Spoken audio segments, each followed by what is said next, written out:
Good morning, viewers. In the 7th March Friday ആണ്. ഇന്നിപ്പം മാർക്കറ്റിൽ 2 ദിവസമായിട്ട് റിലയൻസിൻ്റെ മൂവ് തന്നെയാണ് നിഫ്റ്റീനകത്ത് ലിഫ്റ്റ് ചെയ്തത്. ഇപ്പോൾ റിലയൻസ് ഇപ്പോൾ ചെയ്യുന്നത് ഫ്യൂച്ചർ പ്രൈസ് പറയാൻ വെച്ചാൽ 1256 ചെയ്യുന്നത്. നിഫ്റ്റി ഉള്ളത് ഇന്നിപ്പോൾ 20 പോയിൻ്റ് അപ്പിലാണ്, 22,564 സോ റിലയൻസിന് ഇന്ന് ബൈ റേറ്റിംഗ് കാണുന്നത്, റിലയൻസിന് ഇന്ന് വലിയ ബൈ റേറ്റിംഗ് എല്ലാവരും കൊടുത്ത കാണുന്നില്ല. പക്ഷെ ഞാൻ ഈ റിലയൻസിനെ കുറിച്ച് നിങ്ങൾ എൻ്റെ 2 ദിവസം വീഡിയോ അപ്പോൾ കണ്ടിട്ടുണ്ടെങ്കിൽ മനസ്സിലാവും. ഞാൻ ഈ സ്റ്റോക്ക് ഏകദേശം ഒരു 115056 11560 ഉള്ള സമയത്ത് ഞാൻ പറഞ്ഞിരുന്നു ഇത് ഒരു ബൈ സോണിലാണ് റിലയൻസ് ഉള്ളത്. സോ ഇപ്പോഴീ 100 രൂപ കയറി കഴിഞ്ഞു. ഇനിയിപ്പം ബൈ റേറ്റിംഗ് ഇവരെ ജെഫ്രീസ് ഇതൊക്കെ കോട്ടക്കൊക്കെ ഇന്ന് ബൈ റേറ്റിംഗ് കാണുന്നുണ്ട്. So that is one issue. പിന്നെ അതുപോലെ നെസ്ലേനെ കുറിച്ച് ഞാൻ 2 ദിവസം വീഡിയോ കൊണ്ട് നെസ്ലേനെ കുറിച്ച് ഞാൻ പറഞ്ഞിരുന്നു. നെസ്ലെ ഇപ്പോൾ 2227 ട്രേഡ് ചെയ്യുന്നത്.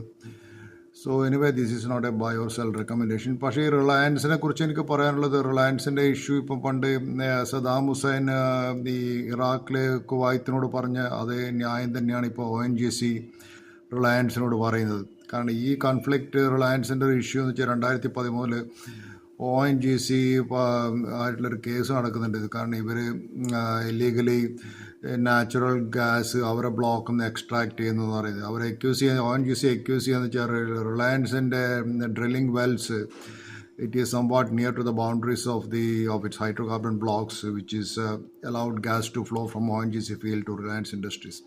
അപ്പോൾ ഈ അടുത്ത് തന്നെ ഇവർ രണ്ടിനെ ബ്ലോക്ക് ഉണ്ട്. ആ സമയത്ത് പണ്ട് സദാം ഹുസൈനും കുവൈത്തിനോട് തന്നെയാണ് പറയുന്നത്, നിങ്ങൾ നമ്മളെ ബോർഡറിൽ വന്നിട്ട് നമ്മൾ ഡ്രില്ല് ചെയ്യാൻ നോക്കുക. സോ കുവൈത്തിലെ അമേരിക്കൻ ഡ്രില്ലിംഗ് കമ്പനീസാണ് ഉള്ളത്, അല്ലാണ്ട് കുവൈത്ത് ഗവൺമെൻറ് അല്ല ചെയ്യുന്നത്.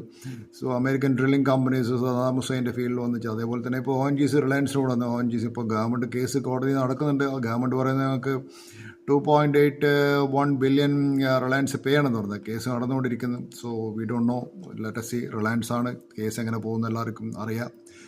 സോ അതൊരു കാര്യം. പിന്നെ വേറെ കാര്യം എന്ന് വെച്ചാൽ നമ്മുടെ ഈ LNT ഒക്കെ ഇപ്പോൾ സ്പേസ് ക്രാഫ്റ്റിലും മറ്റൊക്കെ മാനുഫാക്ചർ ചെയ്യാനൊക്കെ തുടങ്ങുന്നുണ്ട്. പക്ഷേ അതൊരു ഇപ്പോൾ എല്ലാ കമ്പനിയും കാണുന്നതാണ്. കാരണം ഈ ഞാൻ ആലോചിക്കുക വെച്ചാൽ നമ്മളെ ഇൻഡസ്ട്രിയിലേക്കാണെന്ന് വെച്ചാൽ Google's entry into Android ഫോണിലേക്ക് വരുന്നുണ്ട്, മൈക്രോസോഫ്റ്റ് സെർച്ച് എഞ്ചിൻ ബിങ്ങിലേക്ക് വരുന്നുണ്ട്, അൾട്രാടെക് പെയിൻറ്റിലും കേബിൾ ബിസിനസ് വരുന്നുണ്ട്.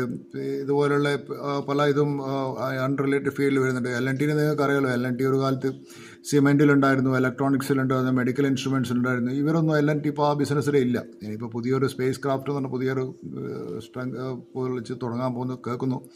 So let us see how these technologies will change the business field. Thank you very much. Have a nice day.